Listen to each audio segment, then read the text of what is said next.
Morales, la Escuela de la Defensoría Pública del Ecuador, se complace en darles la más cordial bienvenida a esta capacitación denominada Trámite y Sustentación para el acceso a la justicia de niños, niñas y adolescentes sin cuidado familiar, adopción. Extendemos un afectuoso saludo a las autoridades que nos acompañan el día de hoy, la doctora Rocío Játiva, directora de la Escuela Defensorial, el doctor David Albornoz, director general del Instituto Iberoamericano de Leyes y Economía. Saludamos con especial consideración a los coordinadores, directores, defensores y defensoras públicas, miembros de la red complementaria de la defensa pública, así como a todas las personas asistentes. Sean todos y todas bienvenidas. Para dar inicio a esta jornada de capacitación, invitamos a la doctora Rocío Játiva, quien nos acompañará con palabras de apertura. Muchas gracias, Liliana. Buenas tardes con todas y con todos. Un saludo especial al doctor David Albornoz, el director del Instituto Iberoamericano de Leyes y Economía, institución con quien hemos trabajado conjuntamente para que se dé esta capacitación.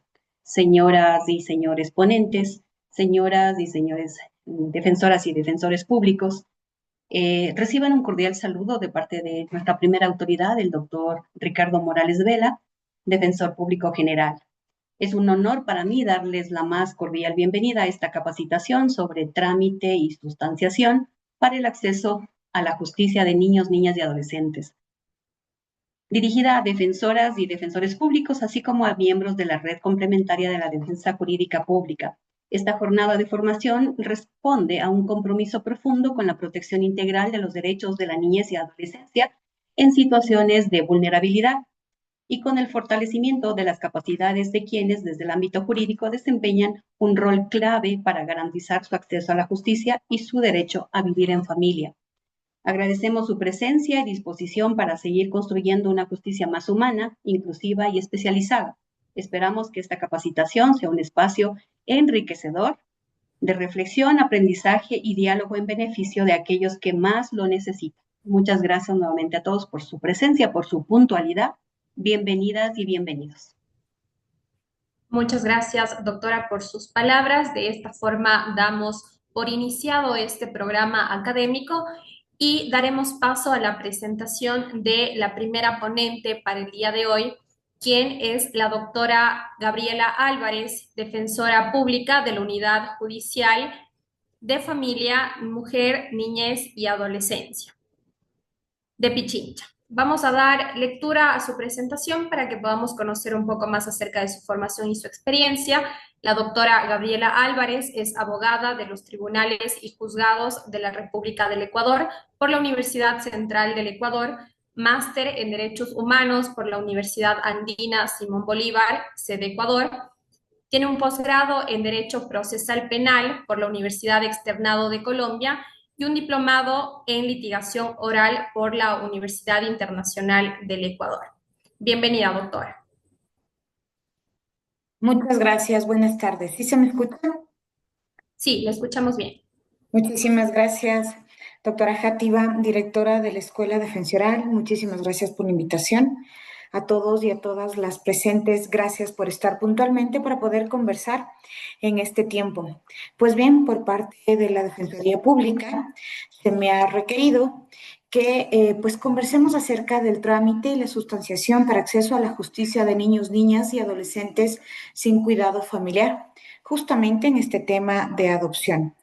Por favor, si se me permite compartir pantalla.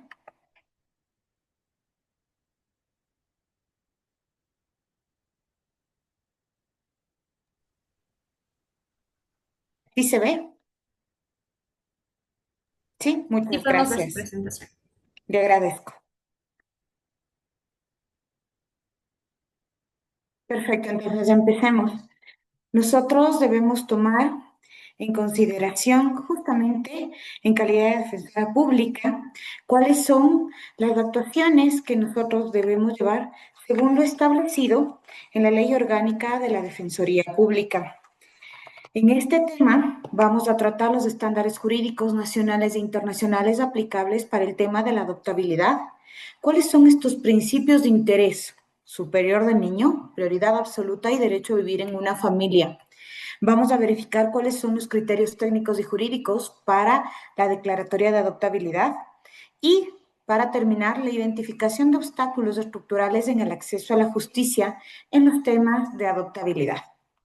Pues bien, había empezado mencionando que la Defensoría Pública tiene la ley orgánica que regula la actividad dentro de la Defensoría Pública.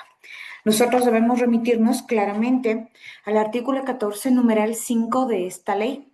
¿Por qué? Porque en materia de niñez y adolescencia, el servicio vamos a brindar a la persona que tenga bajo su cuidado, al niño, a la niña o adolescente, o a las entidades de acogimiento en los procesos de declaratorias de adoptabilidad o esclarecimiento de la situación legal, social y familiar de las niñas o adolescentes.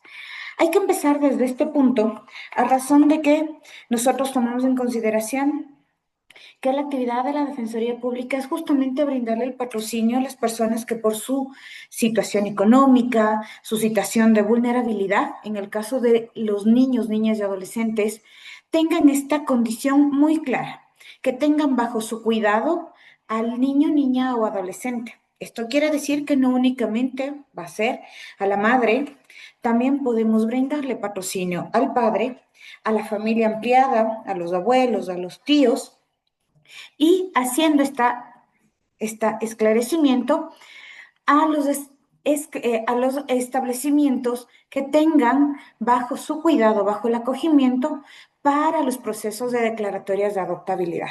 Es importante mencionar esto porque en el tema de niñez y adolescencia tenemos que hacer primero este filtro, ¿no? Para brindar este patrocinio. En los otros temas, en los otros procesos de la Defensoría Pública, pongo el ejemplo de penal. Nosotros estamos patrocinando desde el principio propiamente del proceso hasta la ejecución de la pena del sentenciado. Pero en niñez hacemos esta diferenciación bajo los criterios establecidos en la Ley Orgánica de la Defensoría Pública. No hacemos una especie hacemos, mejor dicho, una especie de tamiz con relación a la persona que está cuidando al niño, niña y adolescente. Perfecto. Para entrar ya en el tema, nosotros tenemos que verificar que cuando hablamos de adoptabilidad, debemos verificar cuáles son estos estándares, tanto a nivel nacional como a nivel internacional, para verificar si es que el proceso de adoptabilidad puede o no darse en el proceso y en el caso en concreto. En primera instancia, vamos a verificar lo que dice la Constitución de nuestro país. La sección quinta habla de las niñas, niños y adolescentes. Nos vamos a referir claramente a estos dos artículos. Primero, el artículo 44. El Estado, la sociedad y la familia deberán promover de forma prioritaria el desarrollo integral de niños, niñas y adolescentes. Asegurarán el pleno ejercicio de sus derechos y atenderán el principio de interés superior, tomando en consideración que los niños, niñas y adolescentes tienen un derecho fundamental y es estar en un entorno familiar. Desde ahí ya vamos verificando que primero la Constitución nos está dando esta información para que tanto niños, niñas y adolescentes puedan desarrollarse en un entorno familiar, con una familia que pueda protegerlos y cuidarlos. En el artículo 45 de la propia Constitución se establece que niñas, niños y adolescentes tienen derecho a más de todos los que conocemos, es a tener una familia y disfrutar de la convivencia familiar. Lamentablemente, por situaciones ajenas a la propia administración de justicia, por situaciones en donde la sociedad, el madre, el padre, la familia, ya no están con los niños, niñas y adolescentes, han vulnerado este derecho constitucional, este derecho fundamental a tener esta familia y a disfrutar de la propia convivencia familiar.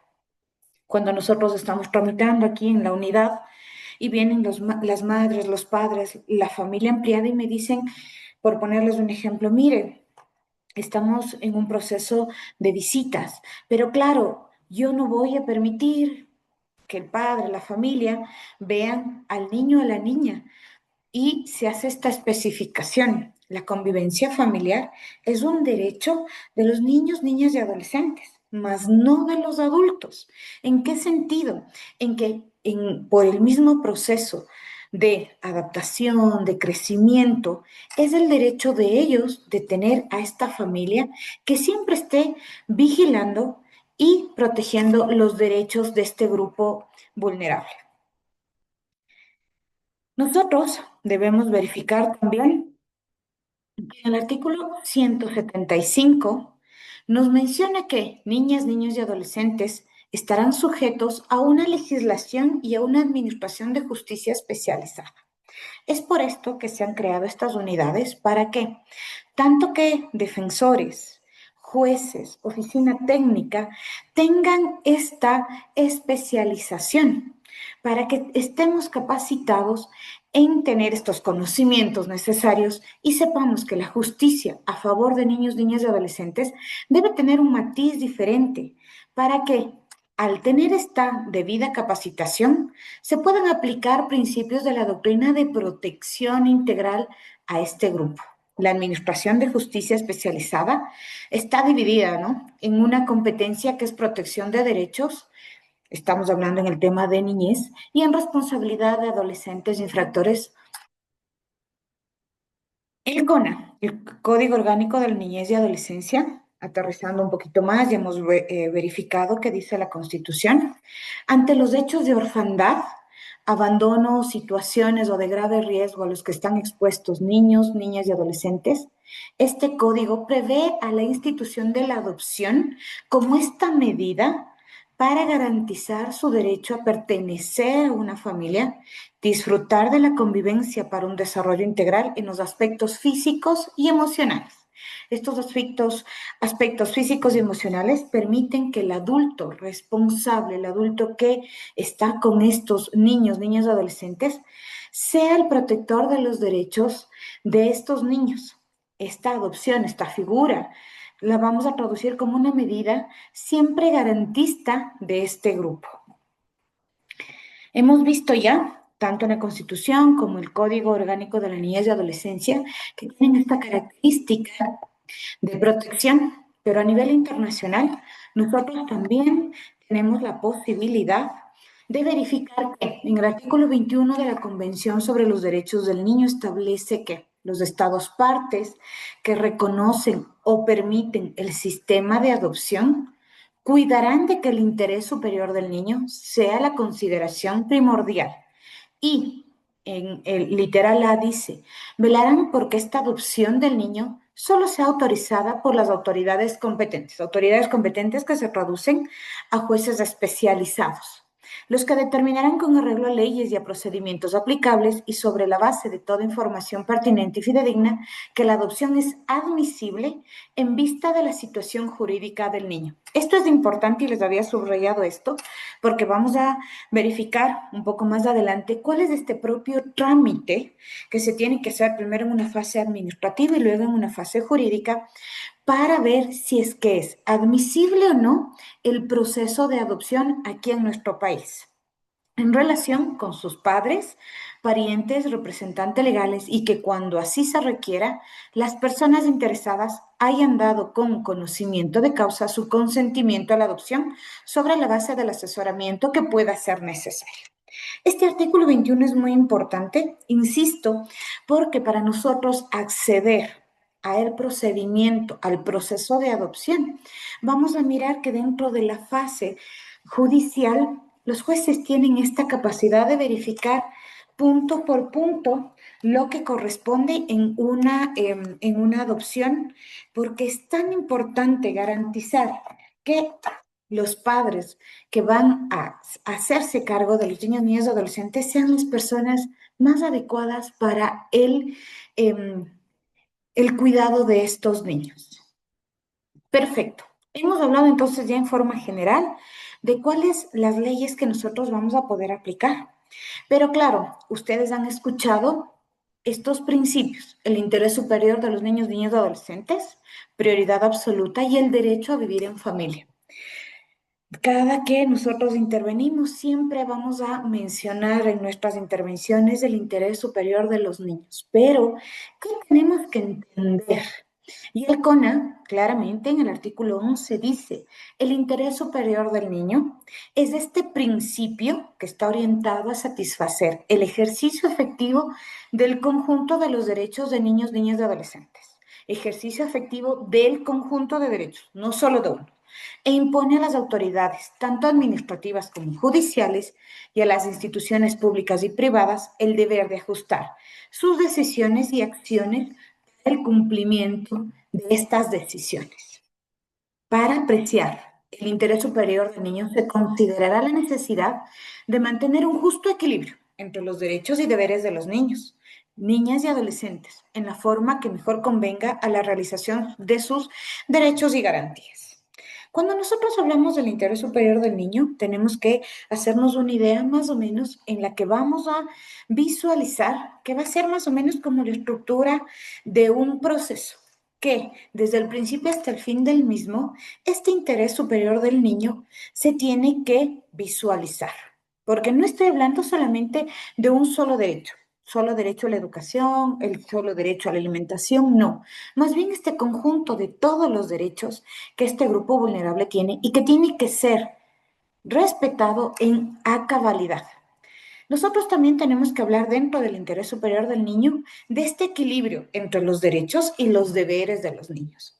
Tanto es importante este principio que ahora en la actualidad, gracias al pronunciamiento de la Corte Constitucional, niños, niñas y adolescentes ejercen un derecho muy importante en todos estos procesos judiciales en donde estoy verificando sus derechos. Algo que ha sido controversial, que la propia familia dice, ¿por qué hay que escucharles a los niños? Es justamente porque uno de estos derechos es a ser escuchados en estos procesos judiciales.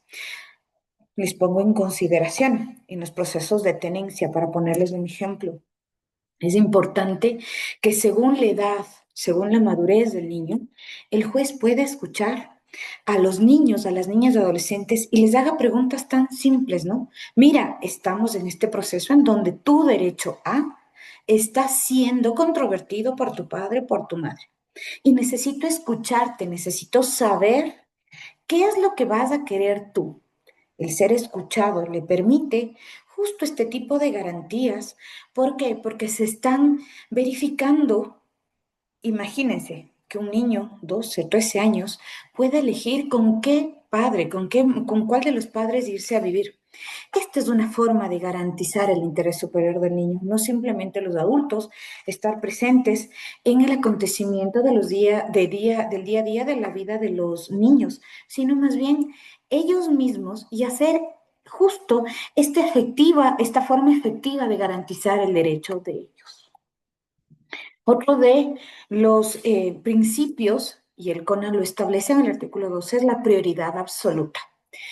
¿Qué vamos a entender la prioridad absoluta de estos derechos de los niños? En la formulación y ejecución de las políticas públicas y en la provisión de recursos, debe asignarse prioridad absoluta a la niñez y adolescencia, a las que se asegurará el acceso preferente a servicios públicos y a cualquier clase de atención que requiera. Siempre vamos a tener como prioridad la atención niños, niñas y adolescentes de 6 años. En caso de conflicto, los derechos de niños, niñas y adolescentes prevalecen sobre los derechos de los demás. Es como que se hiciera un clic entre el interés superior del niño y la prioridad absoluta. ¿Por qué? Cuando estamos hablando de la formulación y ejecución de políticas públicas, ya me estoy yendo al tema de que casi compararles con una ley especial, una ley garantista para los derechos de los niños, niñas y adolescentes. Y sobre todo en la provisión de recursos. No sería justo que tengamos una política pública bien plasmada, pero si no la puede ejecutar por falta de recursos económicos, pues no estaría dentro de la lógica, ¿no? Y sobre todo, cuando hablo de prioridad absoluta, estoy hablando de que se va a dar acceso preferente a servicios públicos a cualquier clase de atención que requieran. Esto es importante porque si nosotros regresamos al pasado, y es de conocimiento público, cuando habíamos verificado el tema de adopción, el criterio generalizado era el siguiente: es un servicio para los niños, para las niñas, para los adolescentes que puedan encontrar una familia, pensaban las personas, pero en el momento que decían, pero por supuesto, ¿cuántos años? Ni siquiera meses, ¿cuántos años estos niños tienen que esperar por el propio trámite administrativo, tal vez por el propio trámite judicial, para que puedan tener este derecho a una familia? Cuando tenemos esta posibilidad de ejercer y priorizar, poner como prioridad absoluta a los niños, niñas y adolescentes, vamos a verificar cómo cuando hablamos del tiempo se ha bajado totalmente, se ha reducido.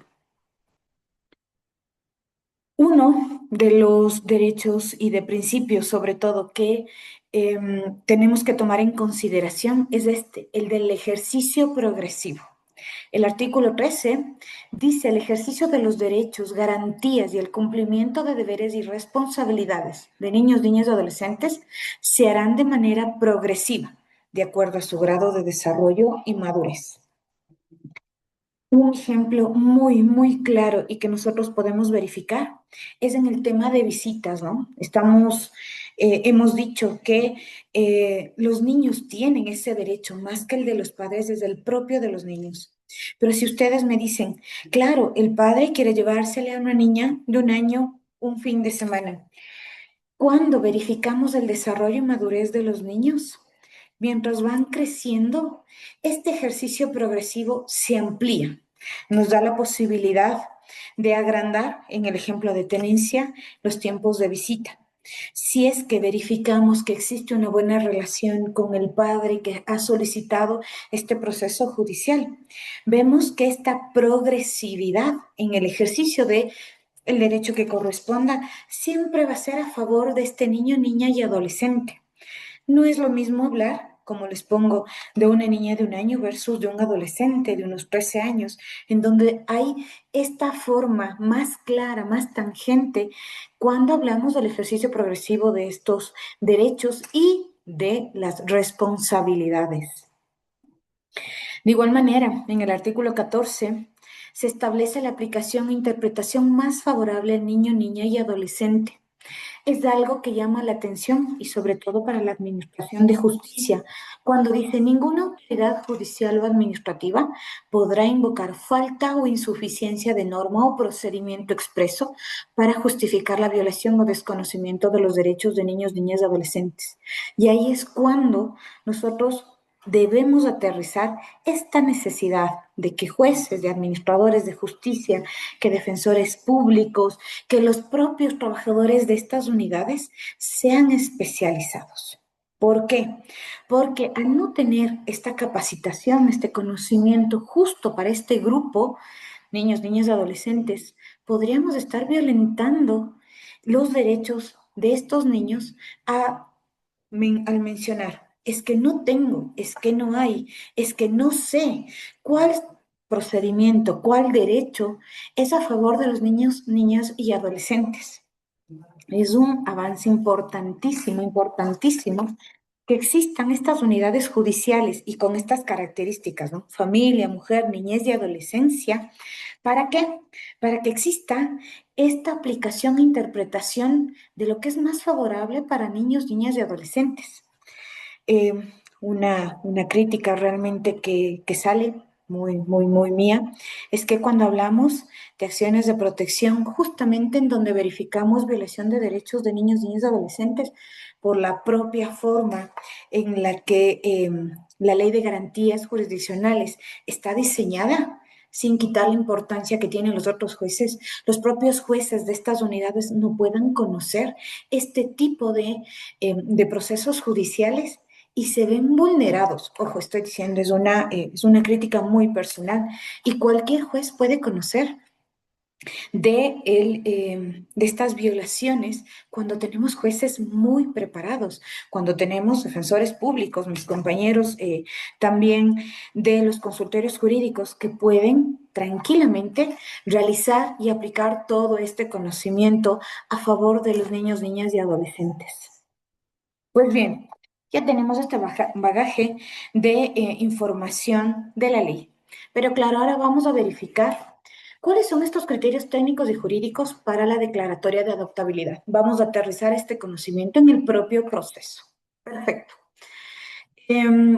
Con relación a los criterios técnicos, debemos dividir el proceso en dos fases. Primero, la administrativa, el órgano administrativo, encargado de la UTA, la unidad técnica de adopción, y luego, el segundo punto, a través del proceso judicial. En esta fase administrativa, en este proceso de adopción, dentro de la cual se deben realizar varias actividades, entrevistas individuales o en pareja, de ser el caso, el ingreso propio del expediente con requisitos legales y documentales, la participación en cursos de formación continua en esta parte administrativa. El MIES desde lleva este proceso, estudio del hogar psicosocial a través de oficinas técnicas de esta unidad y eventualmente, y pongo entre comillas, realizar otras acciones que recomiende el equipo de esta unidad de acuerdo al estudio de cada caso. Eventualmente, porque no se está estableciendo cuáles deberían ser estas otras acciones que esta unidad tiene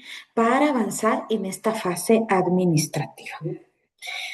Nosotros podemos verificar, y aquí era lo que les mencionaba, antes de esta creación de esta unidad, con estos nuevos parámetros, con estos nuevos tiempos, si nosotros queríamos verificar qué tiempo un niño, niña o un adolescente tenían que estar en esta fase administrativa, y los padres, los que solicitaban la posibilidad de ingresar como padres para la adopción, antes era más de 2 años en el mejor de los casos. Ahora, con esta implementación, con la aplicación de los principios que habíamos mencionado, más o menos ahora es de 9 meses. Vamos a hacer este pequeño recorrido. Si ustedes pueden verificar, son en cuestión de días. Antes hablábamos de meses. Desde el registro en la página web del MIES, tienen esta entrevista inicial, como les había mencionado, talleres de formación, ingreso de solicitud de adopción según la voluntad de la familia, estudio del hogar de la familia idónea, análisis de los expedientes de las familias idóneas para niños, niñas, adolescentes adoptables, emparentamiento, es esta vinculación de los niños con los futuros posibles padres, y la fase judicial. Miren, antes más o menos esta fase judicial era de 6 meses. Ahora, por la aplicación del procedimiento especial de la adopción que tiene el CONA, está en 1 mes. Y luego, digamos así, es una fase posterior de seguimientos post-adoptivos. Esto es importante porque ya les voy a hacer mirar cuáles son los números reales, cifras del MIES, de los niños que han sido adoptados en el 2024. Hemos visto la fase administrativa. Vamos a hablar de la fase jurídica. Primero, vamos a verificar cuáles son los requisitos jurídicos. Los tenemos en el artículo 159 del CONA y son los básicos, y digo básicos porque son cuestiones que se tienen que realizar aquí en nuestro país. Primero, estar domiciliados en el Ecuador por 3 años, ser mayores de 25 años, y aquí hay que abrir algo que nos llama la atención. Además de ser mayores de 25 años, el CONA nos dice no tener una diferencia de edad menor de 14 ni mayor de 45 con el adoptado. Se considerará la edad del cónyuge menor. ¿Por qué es importante esto? Nosotros estamos tomando en consideración que esta medida de adopción es cuando, por las razones que los padres tengan, ojo, y aquí no necesariamente tienen que estar casados, sino pueden ser viudos y solteros, ¿no? Esta cuestión de la diferencia de edad es en base a criterios de salud mental también. Y por eso viene el siguiente requisito, ¿no? Gozar de salud física y mental que le permite ejercer la paternidad o maternidad. Lamentablemente, y eso hago una forma muy personal de llamar la atención de disposiciones legales, pues que no están dentro de mi criterio muy personal. Cuando están dándome este criterio de gozar de salud física y mental que le permite ejercer la paternidad o maternidad. Es necesario, ¿no? De que los niños que por la razón que sea no tienen un padre o una madre, se les garantice esto, el sacarle de estos hogares de acogida, el permitirles empezar de nuevo, debe hacer que el camino que están adoptando con estos nuevos padres sea el mejor, para que estos niños que si en algún momento se les vulneraron los derechos, tenga esta cualidad, esta necesidad ¿de qué? De que los futuros padres sean los mejores que puedan tener en base al cumplimiento de estos requisitos. Luego, disponer de recursos económicos para satisfacer necesidades básicas del adoptado y no registrar antecedentes penales. Pues son, considero, los más importantes establecidos en el artículo 159 del CONA. Perfecto. Yo les había mencionado en esta fase, en esta adopción, en esta medida, tenemos estas dos fases, la fase administrativa de la adopción, en donde vamos a verificar los requisitos de estas familias solicitantes y para poder acceder a la fase judicial hemos visto estos nueve requisitos que tiene el 159. Nosotros debemos verificar el procedimiento en la fase administrativa. Les hacía mención con este diagrama que el propio MIES ha realizado. Y hay que tomar en consideración que la unidad técnica de adopción tiene 9 zonas, 9 direcciones zonales, dependiendo en dónde residamos cada una de las personas que quiere acceder a esta medida. Ahí lo bueno es que nosotros podemos recibir la orientación, vamos a registrar la información básica y para iniciar una entrevista inicial le van a dar un día y una hora. Siempre la unidad técnica de adopción tiene esta necesidad de empezar con entrevistas preliminares. Como les había mencionado, no es necesario ser casados, pueden ser solteros y viudos. Empiezan con estos círculos de formación para las familias adoptivas. Se tiene que realizar la presentación de la solicitud y los medios para verificación completos, teléfonos celulares, correos electrónicos, direcciones y demás. Y aquí empieza la evaluación psicosocial individual y en caso de que tenga pareja, de la pareja también. Y en caso que se necesite, hay y está completo la derivación a procesos terapéuticos externos. Van a verificar dónde viven a través de las visitas domiciliarias y con relación a la declaratoria de idoneidad o no de los solicitantes en adopción. Van a verificar si es que se les puede ya asignar a un niño, niña o adolescente. También van a verificar la aceptación o no de la familia y cuando exista ya este clic, van a empezar este proceso de emparentamiento. Aquí vuelvo a abrir un paréntesis. Cuando hablamos del proceso de emparentamiento, el propio MIES con las casas hogares, con estos centros de acogida, han mencionado que, a pesar de que conocemos que aquí, por lo menos en Quique, están ubicadas estas casas hogares, sin estos puntos antes mencionados, las familias, los padres, las personas que quieren entrar en este proceso de adopción, no es necesario que visiten, no está permitido que visiten a los niños, niñas y adolescentes en las casas de acogida. ¿Por qué? Porque en el proceso de emparentamiento puede ser que en algún momento no se llegue a tramitar una posible adopción. Entonces, imagínense, una niña, un niño de unos 5 o 6 años, ya mira que un posible padre, una posible madre, le va a ver todos los sábados y al final no se le permite porque no cumple los requisitos. Y ahí, si ustedes ven, ya casi al último, empieza este proceso de emparentamiento. pero este se da una vez que existe la aceptación de la familia.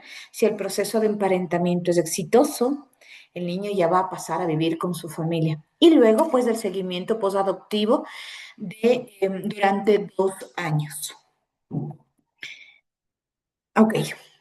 Nosotros debemos también verificar lo que dice el artículo 175 del CONA, en donde el juicio de adopción se inicia una vez concluida esta fase administrativa.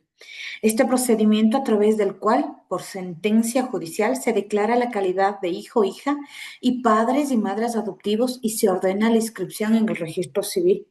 Esta fase es responsabilidad de las unidades judiciales de la familia, mujer, niñez y adolescencia y de las unidades multicompetentes según la resolución desde el 2019. El proceso aplicable será el específico de adopciones contenido en el CONA. Y el juicio de adopciones deberá durar máximo 15 días según la resolución. Hemos visto que entre 15 días y un mes, según lo establecido en el CONA, tendría que salir con esta resolución un proceso de adopción. Entonces, ya hemos visto la fase administrativa, la fase judicial. ¿Por qué es importante esta fase post-adoptiva?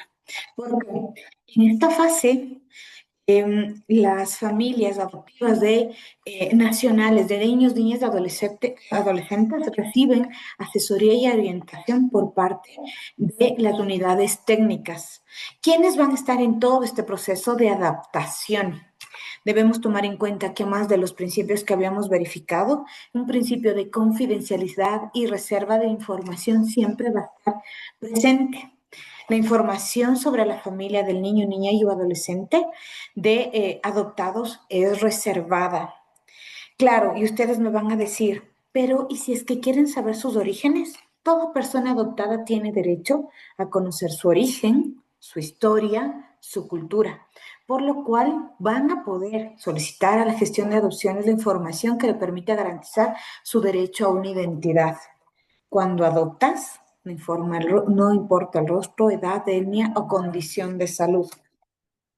Y aquí vamos viendo, ¿no? A pesar de que decimos que es confidencial y reserva de esta información, pero ya los niños en búsqueda de los orígenes pueden solicitar justamente esta información para garantizar el derecho a la identidad.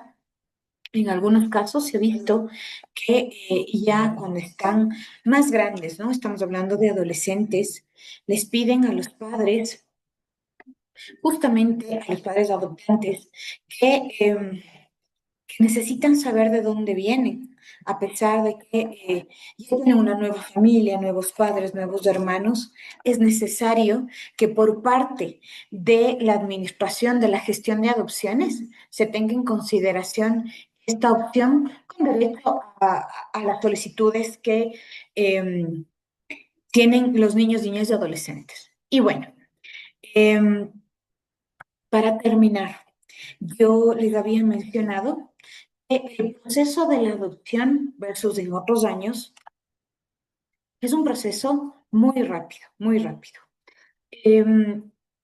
Pero tenemos que verificar que no todo en la ley va a estar como quisiéramos que esté. Vamos a encontrar formulismos procesales innecesarios. ¿Qué va a pasar en este proceso de adopción si es que aparece una familia ampliada y estamos buscando una posible reinserción familiar?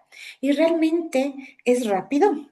Y aquí vamos a mirar que el proceso de adopción en el CONA tiene un proceso muy, muy especial.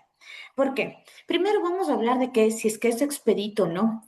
En el 332.3 del Código Orgánico General de Procesos está la característica del proceso sumario y dice, es según el COGEP para la adopción, y les menciono que es totalmente incompatible con este procedimiento de adopción, por cuanto el mismo, como hemos visto, no es controversial, no existe un contradictor, no son aplicables otras fases procesales propias de un juicio sumario y se debe resolver en una sola audiencia respecto a la conveniencia o no de la adopción.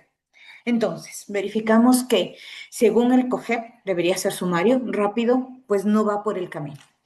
Y al verificar que no existe un legítimo contradictor, me pueden decir entonces es voluntario.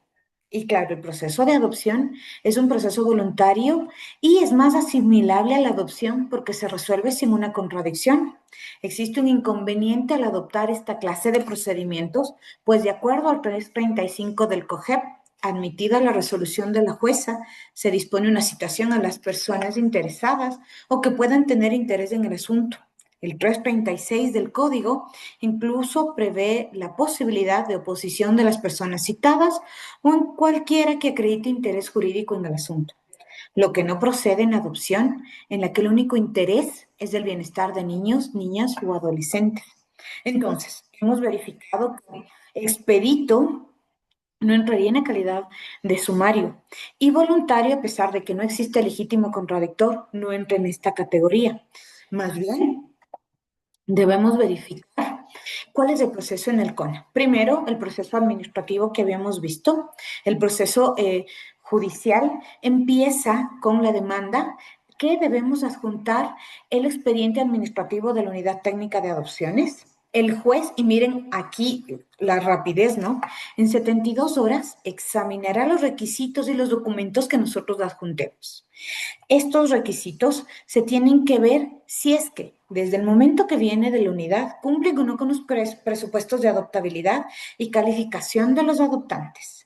En caso de que pasemos este primer filtro, la calificación de la demanda propuesta por el juez viene como un reconocimiento de firma y rúbrica de las personas en caso de que sean pareja o de la persona que haya presentado esta demanda. Y la audiencia única, una sola audiencia, viene a los 5 días hábiles.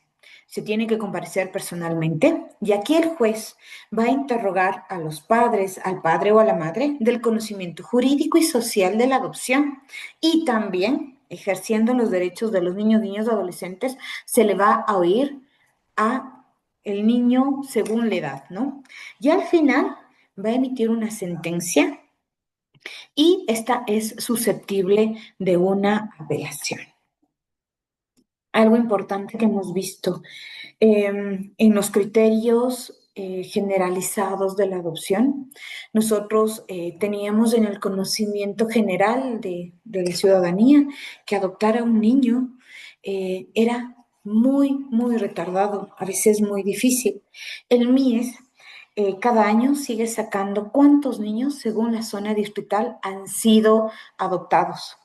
Esta es una recopilación de los datos reales del año 2024, en donde nosotros nos colocamos en el lado izquierdo de la página estos números que dice zonas son las zonas distritales y vamos a ver que desde enero a diciembre por zona distrital vamos viendo cuántos niños ya tienen sentencia de adopción, ya tienen una familia y ya tienen garantizado el derecho a tener y convivir con una familia.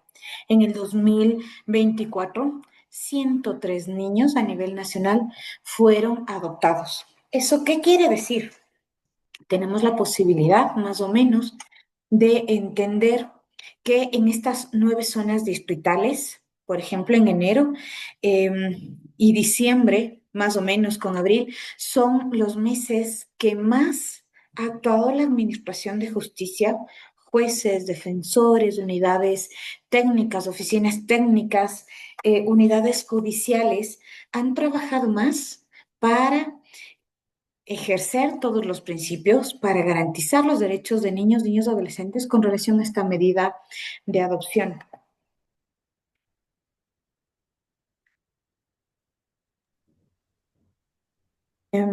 Dentro del término, dentro del tiempo, Liliana, muchas gracias. Esta ha sido una carrera muy, muy rápida, más o menos en 50 minutos, contarles a los compañeros que nos están escuchando cómo es la forma en la que a nivel nacional podemos acceder a esta medida de adopción dentro de la fase administrativa en el MIES y dentro de la fase judicial en cada una de las unidades judiciales. Muchísimas gracias. Bien, muchas gracias, doctora, por su exposición. Les invitamos a los asistentes a que puedan realizar las preguntas del caso. Tenemos la mano levantada de Patricio Castillo. ¿Puede, por favor, hacer la pregunta? Doctora, muy buenas tardes con todos. Una inquietud, doctora. Había manifestado que no existe un legítimo contradictor dentro de la fase judicial de adopción. Supongamos que por A o B circunstancias asoma un padre que obviamente se desconocía a su paradero. Tal vez podría intervenir dentro de esta fase judicial, lo podría realizar. Esa es mi primera inquietud. Y respecto la otra inquietud. En el tema del procedimiento no me quedó un poco, no muy claro. ¿Qué deberíamos nosotros poner en el tema del procedimiento como tal? Tal vez es un procedimiento especial porque dijimos que no es sumario ni voluntario. Entonces, de eso me quedó la inquietud. Gracias, doctor. Muchas gracias, doctor Castillo. A ver, voy desde atrás. En el artículo 284 del Código de la Niñez y Adolescencia están las normas especiales para el procedimiento de la adopción. Pueden revisar desde el 284 y siguientes, está el contenido de la demanda y la calificación. Yo en el momento que les había mencionado que a pesar de que el Código Orgánico General de Procesos establece como sumario los procesos de niños, niñas y adolescentes, pues estamos verificando que el camino no es por ahí. De igual manera, les estuve mencionando que a pesar de que es voluntario porque no hay un legítimo contradictor, tampoco es el camino. A pesar de que el único interés en los procedimientos de adopción es el interés del niño, niña, adolescente de garantizarse el derecho a tener una familia. Usted también me había mencionado que si dentro del proceso aparece un padre. Hay que tomar en consideración que cuando estamos en el proceso de adopción es porque se ha verificado que en el caso de niños, niños y adolescentes no están reconocidos por un padre, por una madre. En el caso de, y les pongo un ejemplo, de un niño que está en una casa de acogida y se ha verificado que ya no se puede realizar una medida de protección de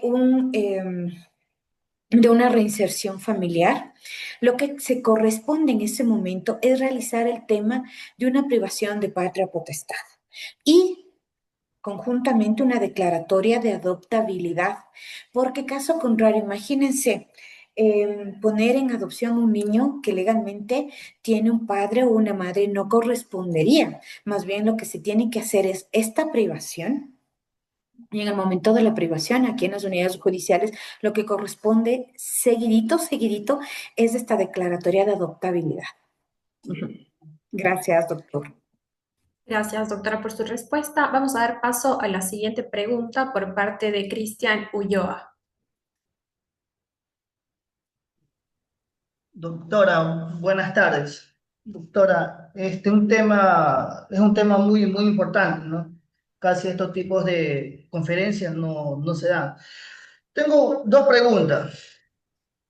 En el CONA está especificando en el artículo 157 las edades para el adoptado, pero solamente menciona hasta los 18 años de edad. Mi pregunta, ¿desde qué edad un niño puede ser adoptado? Otra pregunta más, doctora. En el Código Civil, en el artículo 314, en el párrafo segundo dice 21 años de edad. En esa parte, ¿a qué se refiere? Disculpe, doctora. Gracias. Doctor Ulloa, muchas gracias. Ok. A ver, en el artículo 157 del CONE establece hasta los 18 años de edad.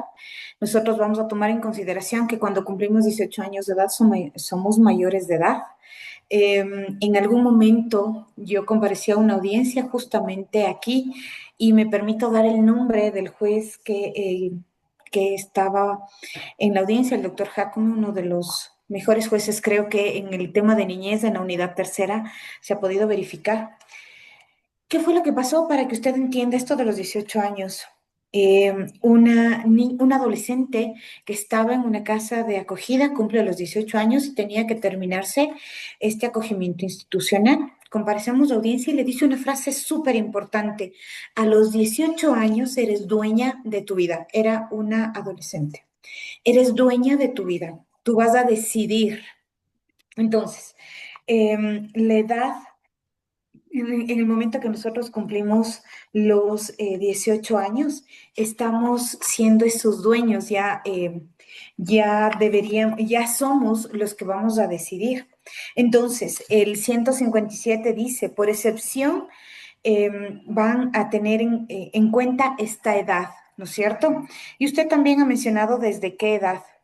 En el momento que verificamos que un niño o niña ya no tiene reconocimiento de padre o madre, ya hemos pasado a la fase administrativa y ya estamos en un proceso judicial que más o menos hemos visto que es de 9 meses.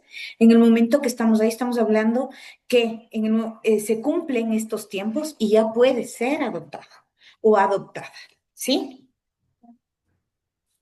Gracias, doctora, por su respuesta. Vamos a dar Gracias. paso a la última pregunta por parte de Andrea Cajamarca. Buenas tardes. Ay, creo que no me escucho. ¿Me escuchan? ¿No? Sí, Ay, escuchamos bien. sí, me escuchan, gracias. ¿Cómo está, doctora? Buenas tardes con todas y todos. Mi pregunta en concreto es la siguiente. A ver, yo tengo un caso, pero bueno, fue un caso de una declaratoria de adoptabilidad con vínculo. El conflicto se suscita justamente, estoy en procedimiento en realidad. Ya se aceptó la declaratoria de adoptabilidad con vínculo. El caso es de una señora que ha vivido durante 12 años con el hijo de su esposo. Tienen 2 hijos más, pero en el proceso de declaratoria de adoptabilidad ya se aceptó, está en fase administrativa en el MIES y en el MIES le han indicado, como usted lo había manifestado, doctora, que si es que llegara a poseer algún tipo de enfermedad, no podría ser susceptible de que el niño sea adoptado por parte de ella. Este caso, en efecto, se puede indicar que es así. La mamá tiene cáncer, la mamá adoptiva tiene cáncer. Entonces, yo quisiera consultar si esto sería realmente una traba, considerando que hay una adopción con vínculo. Son 12 años que el niño ha vivido. ¿Eso nos podría negar la posibilidad de que el juez acepte la adopción por parte de esta señora? Gracias. Gracias, doctora. A ver, debemos tomar en cuenta, ¿no? En la fase administrativa, por parte del MIES, tienen esta necesidad de verificar justo estos requisitos, estos requisitos. La unidad técnica administrativa es un cuerpo colegiado en donde vamos a seguir estos pasos. Es importante no tomar en cuenta que puede ser una traba, sino más bien trabajar en esta característica que usted me ha dicho, que es el tiempo. ¿Cuánto tiempo el niño que va a ser adoptado ya está con este vínculo con la madre que quiere adoptar? Más bien creo yo que se tiene que reforzar esta característica del tiempo. Claro, yo les he mencionado y así dice la ley que no, que debe gozar de salud física y mental para acceder a esta adopción. Lamentablemente, cuando hablamos de cáncer, estamos hablando de enfermedades que posiblemente pueden alargarse en el tiempo de una persona. No soy médico, pero es de lo que se conoce, ¿no? Que pueden alargarse y que pueden curarse, eh, o que no, ¿no? Hay casos y casos.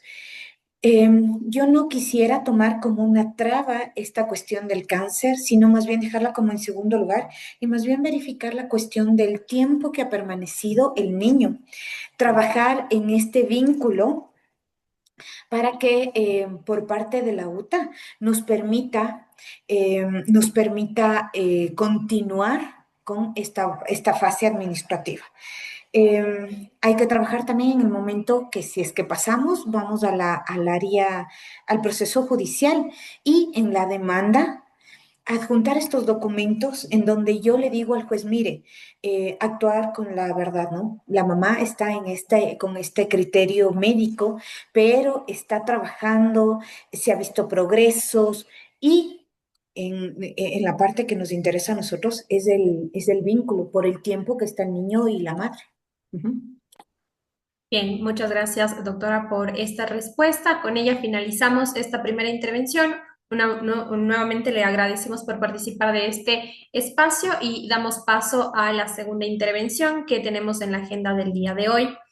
Vamos a realizar la presentación del segundo ponente para esta capacitación, el doctor Francisco Freire, quien es abogado de los tribunales y juzgados de la República del Ecuador por la Pontificia Universidad Católica del Ecuador. Es licenciado en Ciencias de la Educación por la Universidad Técnica Particular de Loja, especialista superior y magíster en Derecho Procesal por la Universidad Andina Simón Bolívar y además máster en Derecho Penal Económico por la Universidad Internacional de La Rioja. Se desempeña como abogado litigante. Bienvenido, doctor. Gracias, muy buenas tardes con todos. Muchísimas gracias por la oportunidad de poder compartir sobre un tema tan importante y tan interesante que creo que a veces no se le da la notoriedad del caso en realidad, no se le da la importancia y se lleva también un tema de desconocimiento, a veces no solo de los abogados, sino incluso de los funcionarios judiciales. Me gustó mucho la presentación de la doctora, de la colega que me antecedió en la palabra. Espero no ser muy cansón y repetitivo con ciertas cosas que la doctora ya tomó y ya topó en su intervención. Sin embargo, creo que incluso para el debate, al ser un tema un poco controvertido, legislativamente hablando, podríamos abrir el diálogo. Entonces, en primer lugar, yo quiero dejar en claro que los niños, niñas y adolescentes son sujetos de derechos. Y eso es muy importante empezar con esto para poder determinar hacia dónde nos vamos a dirigir y cómo tenemos que enfocarnos. Porque tenemos que olvidarnos, en este caso, desde mi punto de vista, de lo que el adulto quiere. Y es decir, buscamos proteger a los niños, niñas y adolescentes. Esto es brindándoles su derecho a tener una familia, su derecho a tener una identidad, su derecho a ser cuidados y protegidos por el Estado y obviamente por las personas que sean asignadas a su cuidado. Entonces, una vez claro que los niños, niñas y adolescentes son sujetos de derechos, vamos a ir poniendo desde el inicio cómo se lleva a cabo desde el momento que una persona pasa al sistema del MIES para poder ser declarado en adoptabilidad. En este caso, si tenemos, existen muchos casos, si tenemos una persona, un niño, niña o adolescente que ha sido abandonado por su madre en este caso, inicia un procedimiento administrativo, que lo explicó en realidad muy bien la doctora que me antecedió en la palabra. En este caso, DINAPEN realiza el rescate y la intervención de este niño y lo lleva directamente a una casa hogar. ¿Para qué? Para poder salvaguardar su derecho a la integridad física, a la salud y a la vida. Una vez que lo lleva a la casa hogar, inicia la DINAPEN inmediatamente una investigación a los alrededores del sector, usualmente donde encontraron a esta persona abandonada, para poder tratar de identificar si es que ha existido alguna persona que lo ha abandonado y poder dar con el paradero, en este caso de la madre, para poder dar con ella y ver qué es lo que ha sucedido. Sin embargo, mientras esta investigación se realiza, el niño permanece en la casa hogar o en la casa de acogida. Ante esto, tienen que poner en conocimiento de un juez de familia, niñez y adolescencia este caso. ¿Para qué? Para que el juez emita una medida de protección. Usualmente, en los casos que más suenan, por ejemplo, en la televisión o en los medios de prensa, es que existe un niño abandonado y no se sabe quién es. No se sabe quiénes son sus padres y usualmente son niños muy, muy, muy pequeños, incluso recién nacidos. Por lo tanto, el juez que le llega a este caso como una medida de protección, emite la orden que se le ponga un nombre a este niño y se le asigna un nombre, una identidad a este niño y ese nombre se inscribe en el registro civil. Por lo tanto, ya se garantiza el primer derecho del niño a una identidad para poder saber cómo se llama y cómo identificarlo, para que no sea un NN que no posee nombre y poder tener una identidad y así pueda ir, mientras avanza el proceso, creciendo, pero con una identidad y poder saber cómo se llama y cómo lo van a llamar en un futuro. En esta investigación, que es para dar con el paradero de la madre, creo que escuché una pregunta que preguntaban qué pasaba si aparecía un familiar o alguien.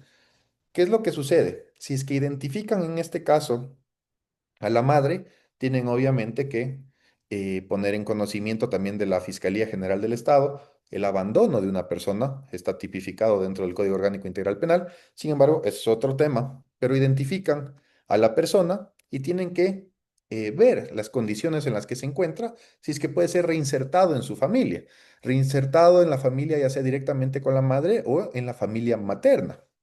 Y en este caso, la madre te debería ingresar a lo que se conoce como un plan global para poder hacer todos los pasos para poder ser una persona apta e idónea para poder nuevamente cuidar a su hijo. Eso si es que se da con el paradero de la madre y si es que en realidad esta persona está interesada y es apta para poder volver a cuidar a su hijo.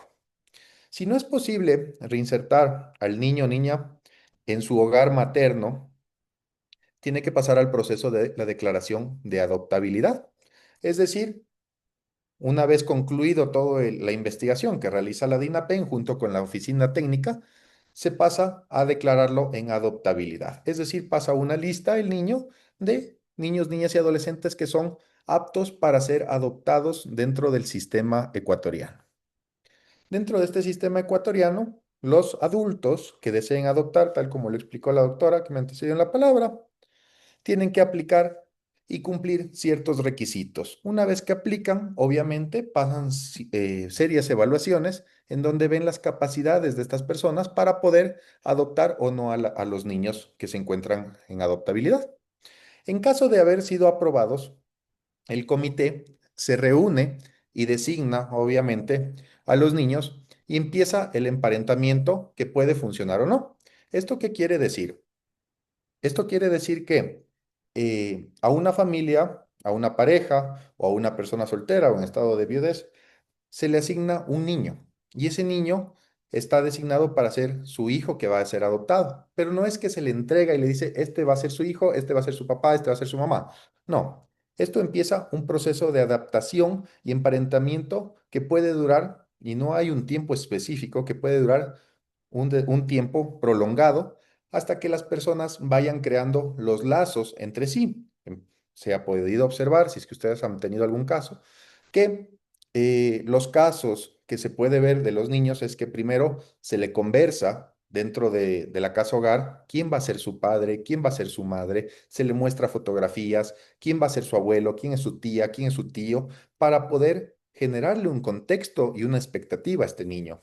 Luego pasan también a que conozca personalmente, a que conozca los olores de estas personas y se pueda familiarizar con ellos, para luego de este proceso tan largo pueda avanzar y así poder ya ir a visitarlos, luego de visitarlos ya poder pernoctar y pasar un periodo más prolongado con estas personas. Y ahí es cuando empieza el emparentamiento y se ve si es que en realidad hacen clic o no hacen clic este niño con estas personas. Porque puede ser que una relación del niño con los adultos simplemente no funcionen, caracteres incompatibles, totalmente separados el uno del otro, simplemente no hay química y no podemos forzar una adopción donde no exista la química. Porque obviamente va a pasar a ser el hijo, no hay una distinción, no hay que decir el niño adoptado, sino simplemente pasa a ser el hijo de esas personas. Entonces, concluido el trámite administrativo, empieza el trámite judicial. Y aquí es donde todo el expediente administrativo se pasa directamente al juzgado. Sin embargo, también puede existir otro caso en el que exista la adopción voluntaria de los niños. ¿Eso qué quiere decir? Dar en adopción voluntaria a los niños. El primer caso que les comenté es cuando se abandona a un niño, niña, adolescente a su suerte y es encontrado y se realiza todo el proceso de investigación y luego se lo declara en adoptabilidad. En el caso también de que existan personas que tengan un hijo o varios hijos y cualquiera sea su circunstancia, no se sientan en la capacidad de cuidar al mismo, puede acudir al MIES para poder realizar el trámite de la adopción y decir, voy a dar en adopción a mi hijo por X y circunstancia. Sin embargo, hay que tener claro que se tiene que seguir el procedimiento judicial y el procedimiento administrativo, pues muchas de las personas, sobre todo en antaño, creían que, bueno, voy a dar en adopción, voy donde el vecino, voy donde la persona que yo mejor crea, y le entrego a mi hijo o a mi hija. Así no funciona. Sino, tiene que notificar a la autoridad y con esto la autoridad competente lo que va a realizar es la privación de la patria potestad de este niño, de este padre sobre este niño o niña. ¿Para qué?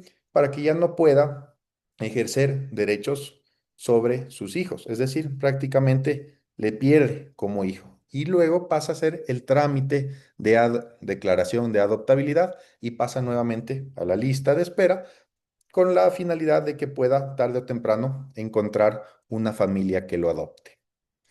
Ahora bien, pasamos al trámite ya judicial. Una vez que se entrega este trámite judicial ante el juez de la familia, niñez, mujer y adolescencia, se presenta como una, yo no le llamo una demanda, porque no estamos peleando con nadie, no estamos en un tema controvertido, estamos ante una solicitud.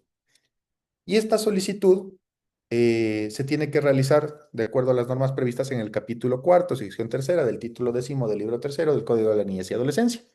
Y para esto, la Corte Nacional de Justicia ya emitió la resolución en donde describe cuál es el procedimiento que se tiene que llevar a cabo en este caso.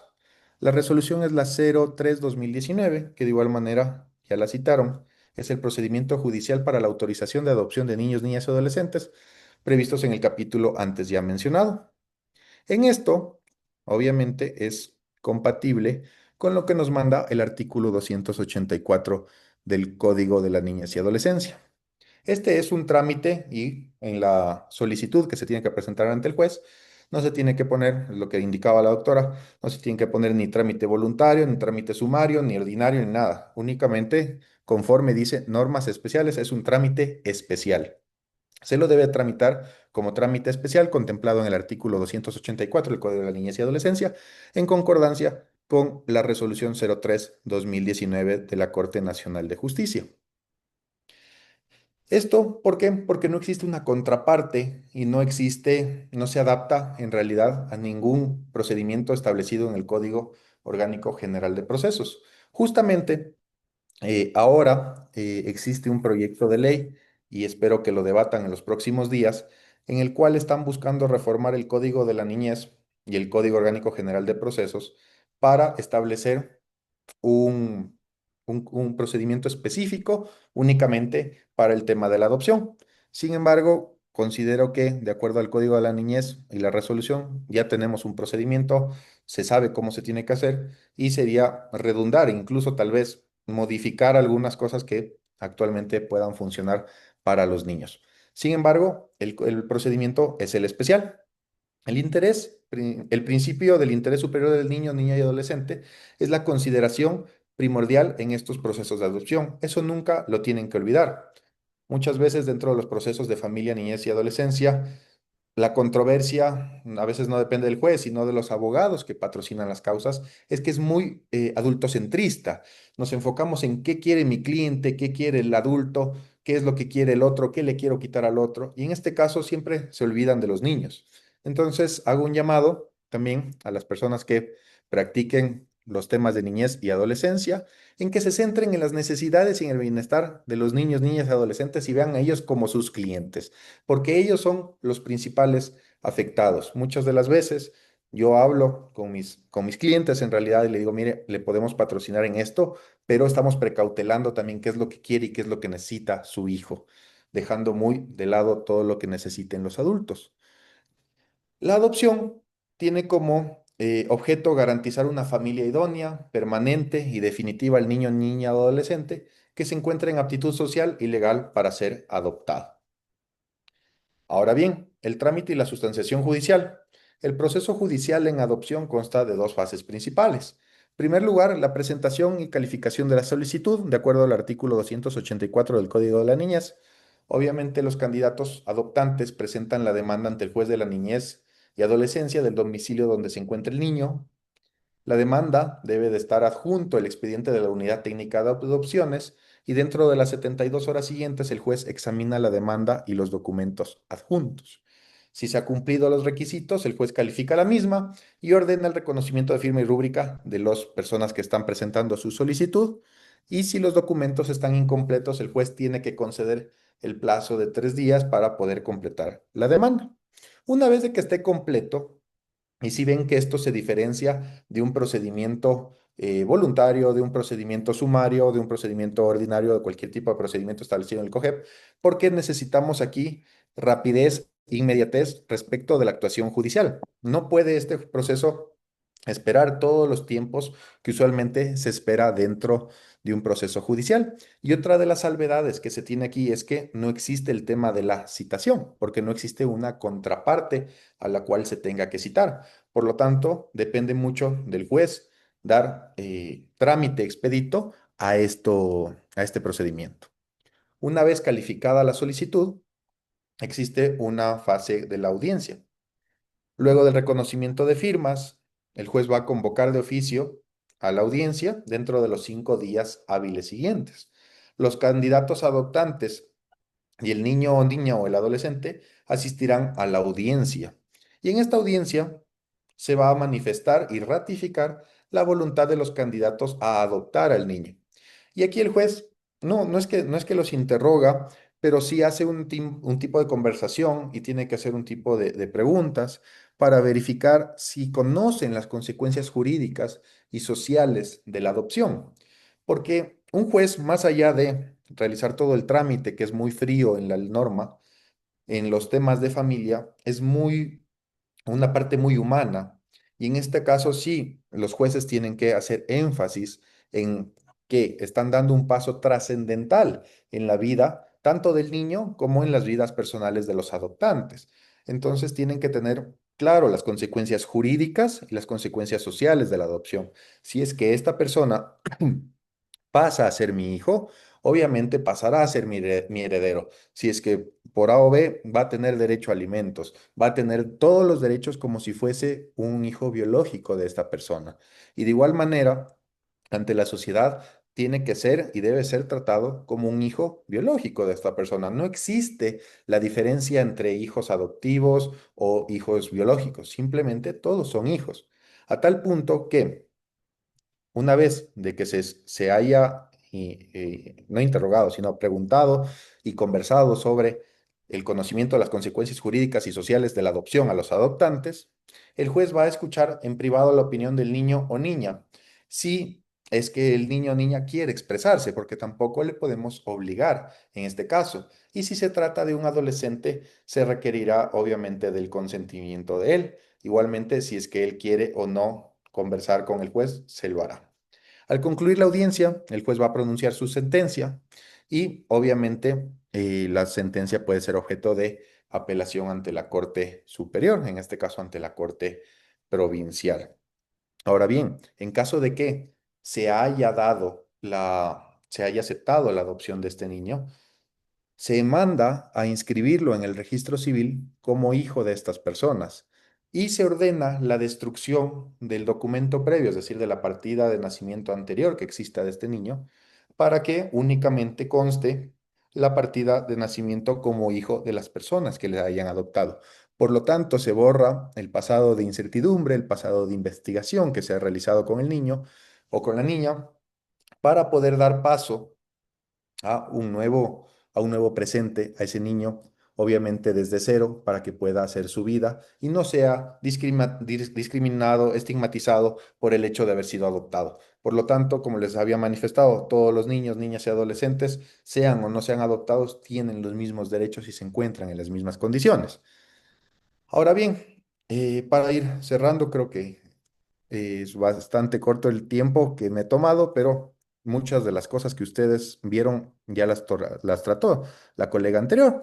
Entonces, las normas sobre el procedimiento en la adopción se encuentran contenidas en el Código de la Niñez y Adolescencia desde el artículo 284. Ustedes tienen que hacer concatenar con la resolución de la Corte Nacional de Justicia, la 03/2019, y el objetivo del presente proceso es la reinserción familiar y que no se dilate en formalismos procesales e innecesarios. Como les había comentado, la Asamblea Nacional está realizando un proyecto de ley para poder reformar Código Orgánico General de Procesos, Código de la Niñez, incluso Código Orgánico de la Función Judicial, probablemente por este tema de la adopción. y lo que están haciendo es poner un tema de sanciones, un tema de llamados de atención para los jueces y funcionarios judiciales que dilaten este procedimiento.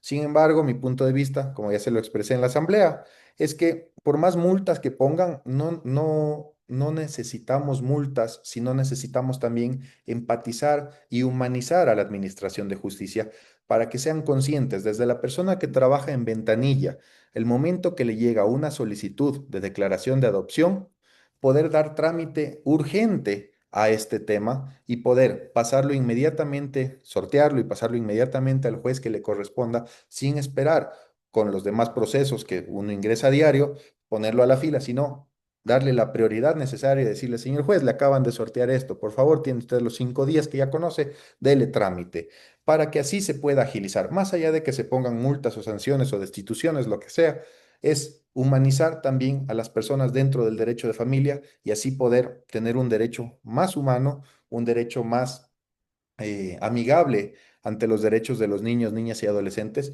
y se pueda dar una administración de justicia asequible y una administración de justicia más justa, valga la redundancia, para las infancias en el Ecuador. Eso sería todo de mi parte. Quedo abierto a preguntas. Muchísimas gracias. Espero que haya sido claro. Muchas gracias, doctor, por su intervención. Podemos aprovechar este tiempo que tenemos disponible para generar justamente preguntas o debates sobre el caso. Tenemos una pregunta en el chat que voy a leer en este momento. Sara Toapanta nos indica, ¿es posible que una persona de 24 años que ha vivido desde los 4 años con su tía materna puede hacer un trámite de adoptabilidad? A ver, la adoptabilidad es para una persona puede ser declarada en adoptabilidad cuando es un niño, niña o adolescente. Como ya explicó igualmente la doctora, y desde los 18 años ya pasamos a ser adultos en este caso. Sin embargo, me guardo la pregunta porque justamente estoy leyendo una investigación en Colombia y de igual manera en Japón se está realizando adopciones para las personas ya adultas en este sentido. En Ecuador aún no tenemos este tema dentro de nuestra legislación. Sin embargo, es sumamente interesante porque en Japón, con la idea de preservar la familia y preservar el nombre, el apellido de la familia, que para ellos por cuestiones culturales es muy importante mantener el legado, se está realizando las adopciones a personas adultas para que pasen a ser hijos y puedan tener los mismos derechos sociales. Pero en el Ecuador, como tal, adopción no podría ser. Bien, muchas gracias. Vamos a dar paso a Gabriel Reino, que tiene la mano levantada. Gracias, doctora. Doctor, una pregunta. Usted mencionó sobre que un padre puede desistir de ya no querer tener el hijo para que entre dentro de todo este proceso de adopción que se ha declarado que puede ser adoptado. Pero digamos que ya pasa el proceso que es adoptado el niño como tal, ya pasó la fase administrativa, luego judicial, luego ya se inscribe en el registro civil, borra en el expediente, pero luego los padres ya no quieren tener al hijo. ¿Es posible eso? ¿Entraría otra vez dentro de este proceso? ¿Qué pasaría? Los padres, Los padres que le adoptaron. los padres que la adoptaron. Ujú. Ya, a ver, cuando uno va a adoptar, obviamente se le explica las consecuencias jurídicas de este caso. No pueden desistir porque entraríamos dentro de un bucle en que simplemente renuncio a la patria potestad, me declaran terminada la patria potestad, vuelve a adoptar y así sucesivamente. Lo que sí es que por eso es que reconocen la firma y rúbrica con la seriedad del caso frente al juez. Lo que sí puede pasar es que durante el proceso de adaptación y durante el proceso que estos padres viven con el niño, puede ser que ahí se den cuenta que ya no quieren ser los padres de ese niño, no existe la química necesaria y ahí pueden dar por terminado el trámite administrativo. Sin embargo, de ahí es como tenerle a un hijo y abandonarle. Eso serían las consecuencias jurídicas. No podríamos entrar en el tema de yo hice todo el trámite de adopción, ahora lo doy yo en adopción. Eso no llegaríamos a ese punto. Gracias, doctor, por su respuesta. Por favor, Cristian Ulloa.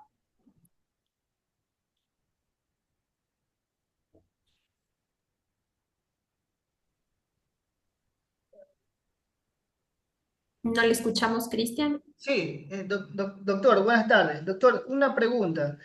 En el proceso administrativo y el proceso de adopción, ¿dónde se presenta la demanda? ¿Del domicilio del adoptado o el del adoptante? Disculpe, doctor.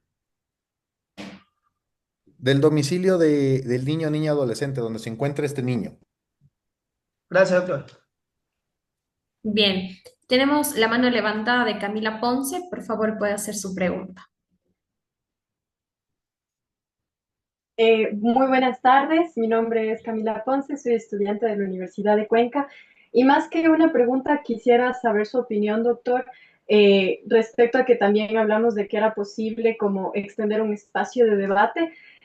Mi pregunta va acerca de qué recomendaciones usted pudiera dar acerca del proceso de adopción y si es que tal vez usted considera que hay otras facultades jurídicas u otros procesos jurídicos que puedan resultar más beneficiosos para los niños, niñas y adolescentes, porque creo que, bueno, en el Ecuador hay un gran problema y es precisamente que hay muchos niños a la espera de ser adoptados.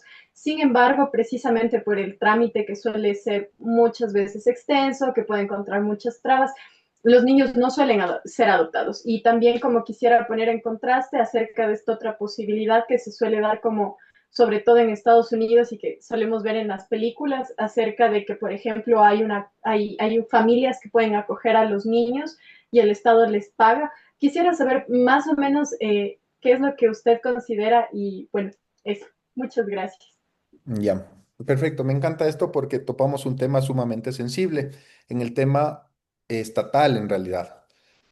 A ver, como les puse el primer caso, los niños que son abandonados se encuentran sin padres, estarán en una casa hogar. Esa casa hogar obviamente necesita un abogado para que haga todo este trámite frente a la unidad, poder declararlo en adoptabilidad y demás. Es decir, necesita un equipo jurídico para poder avanzar en esto. Las casas hogar, como su nombre bien lo dicen, hacen beneficencia y no podemos no tienen el tema económico para poder solventar el gasto y demás. Entonces, sí me parece que desde la Defensoría Pública o desde cualquier otro ámbito se conmine, por ejemplo, y se pueda hacer una ampliación a a las universidades que tienen los consultorios jurídicos gratuitos para que estas universidades puedan brindar un servicio no sé cómo se podría distribuir, pero un servicio a las casas hogar para agilizar con los practicantes y con los abogados que tienen las solicitudes de declaración de adoptabilidad. Entonces, eso es sumamente importante para así agilizar el proceso, porque muchas de las veces el proceso se queda en un trámite administrativo. Como ya vemos, el trámite judicial es sumamente rápido, pero el tema de realizar la investigación, una vez de que se realice la investigación, hacer la solicitud de declaración de adoptabilidad, toma tiempo y un solo abogado que esté a cargo de una, dos, tres, cuatro casas hogar no va a poder llevar a cabo todos los procesos de los niños que esperan.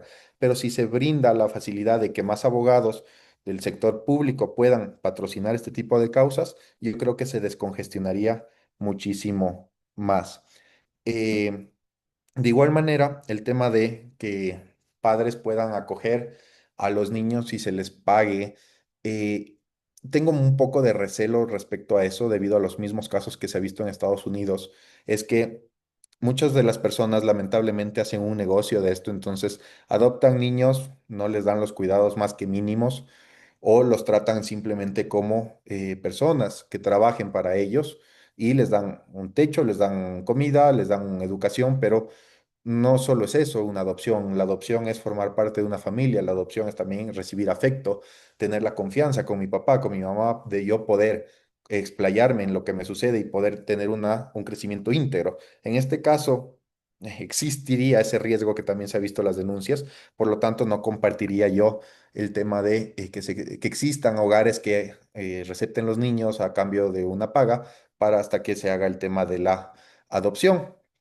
Y antes de olvidarme, encontré el artículo de la persona que me preguntó de la adopción de los 24 años.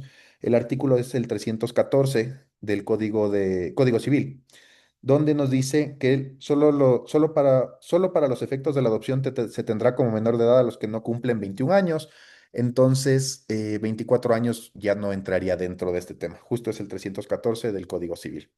No sé si quedó claro, doctora Ponce, su pregunta o su debate. Muchísimas gracias, doctor. A usted. Bien, muchas gracias, Camila, por su pregunta.